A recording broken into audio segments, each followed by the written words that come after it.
All right, so welcome back for part two of our flood insurance deep dive. As we've been looking into this, I've been really surprised by how much the flood insurance landscape has changed in recent years. Yeah, it really has. For decades, the NFIP, the National Flood Insurance Program, that was pretty much the only game in town. But now private flood insurance is gaining traction, and that's shaking things up, which is ultimately good news for consumers. Competition is usually a good thing. Absolutely. So, okay, let's talk about the NFIP first. What are like the main characteristics of that program? Sure. So the NFIP, it was created by the federal government back in the 1960s. And the idea was to provide flood insurance in areas where private insurers were hesitant to offer coverage. So it's basically a safety net for flood-prone properties, and it's been a crucial resource for millions of homeowners over the years. So the government stepped in to fill a gap in the market where private insurers weren't willing to go. Exactly. The NFIP has definitely played a vital role in making flood insurance available to homeowners who might not have had any other options. But I imagine there are some potential drawbacks to this government-run system.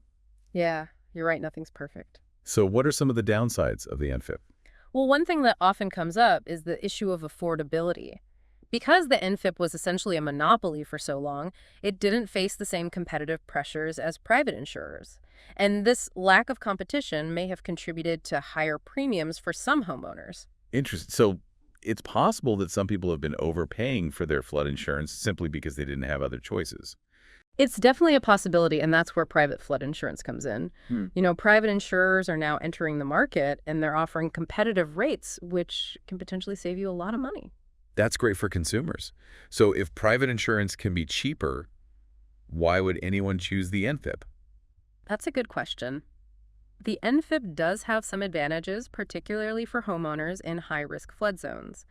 Private insurers can be more selective about which properties they're willing to cover, and they might be hesitant to insure homes in areas with a very high likelihood of flooding. Right, if you live right on the coast or in a floodplain, Exactly. the NFIP might be your only option. Potentially. But even in those cases, it's still worth shopping around and getting quotes from both the NFIP and private insurers, just to compare your options. And that's where those flood nerds come in handy. Absolutely. They can help you navigate all of that. Okay, so what about coverage? Are there differences in the types of coverage offered by the NFIP versus private insurers? Yeah, that's another important consideration. So the NFIP offers standardized coverage, which means that the policies are pretty much the same across the board.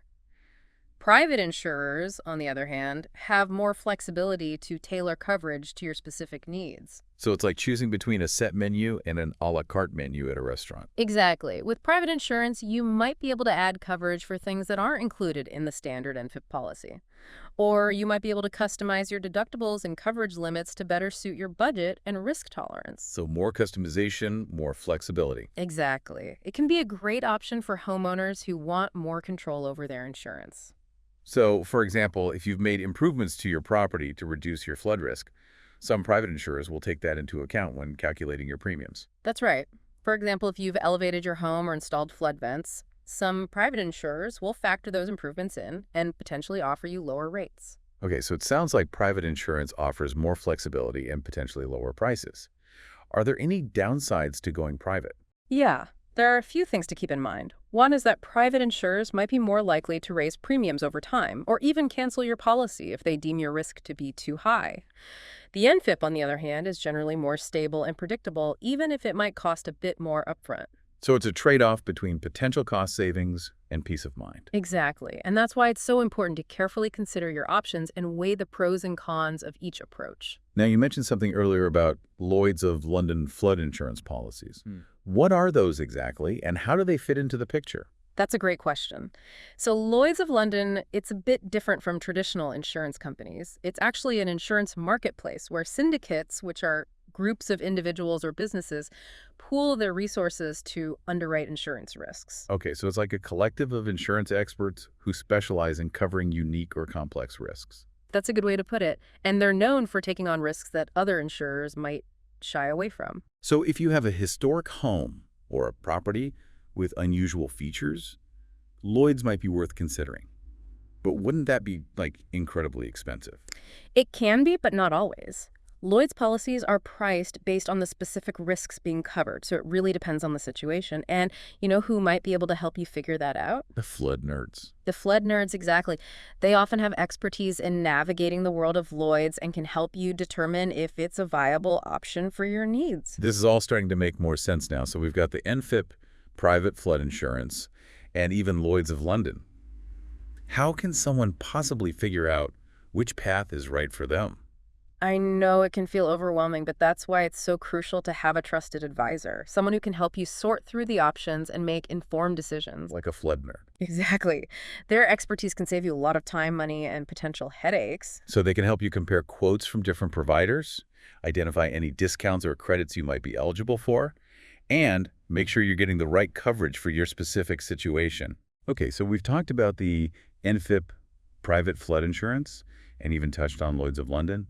Are there any other types of flood insurance that people should be aware of? Yeah, there are a few more specialized options out there, such as excess flood insurance, which provides additional coverage above and beyond your primary policy. So it's like extra protection for those who want to be extra cautious. Exactly. It can be helpful for those who live in very high-risk flood zones or have valuable possessions that exceed the limits of their primary coverage. So if your home is in a particularly vulnerable area, or if you have a lot of expensive art or jewelry, excess flood insurance could be a good idea. Exactly. It provides an extra layer of protection.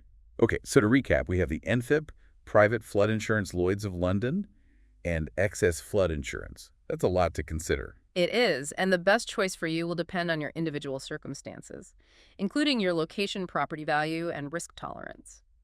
But no matter what, the key takeaway is to shop around, compare quotes from multiple providers, and consult with a flood nerd to get expert guidance. Don't just settle for the first policy you come across. Take the time to explore your options and find the coverage that best meets your needs and budget. You know, speaking of finding the best options, I'm curious about something.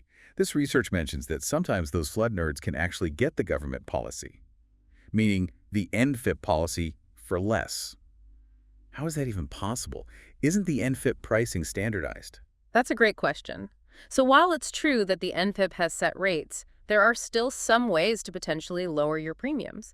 For example, a flood nerd might be able to identify discounts or credits that you're eligible for, such as those for having an elevation certificate or implementing flood mitigation measures. So they're not magically lowering the NFIP rates, but they're helping homeowners take advantage of every possible discount or credit to minimize their costs. Exactly. They know all the ins and outs of the NFIP system and can help you maximize your savings. They can also ensure that you're being accurately assessed for your flood risk. Sometimes homeowners are placed in a higher flood zone than they should be, which leads to inflated premiums. So it's like having an advocate on your side, making sure you're not being overcharged. That's a great way to put it, and it's another reason why working with a flood nerd can be so valuable. Okay, this is all incredibly helpful information. Yeah. But I have to admit, the world of flood insurance still feels a bit like a maze to me. I understand it's a complex subject with a lot of moving parts, but that's precisely why it's so important to have a guide, someone who can help you navigate the twists and turns and find the best path forward. And that's where those flood nerds come in. Exactly. Well, on that note, I think we've covered a lot of ground in this second part of our deep dive. We've explored the key differences between the NFIP and private flood insurance, delved into the world of Lloyd's of London, and discover the importance of having a flood nerd on your side. We have, but we're not done yet. That's right. There's still more to uncover. Stay tuned for part 3, where we'll tackle some of the common misconceptions surrounding flood insurance and provide you with practical tips on how to save money on your premiums.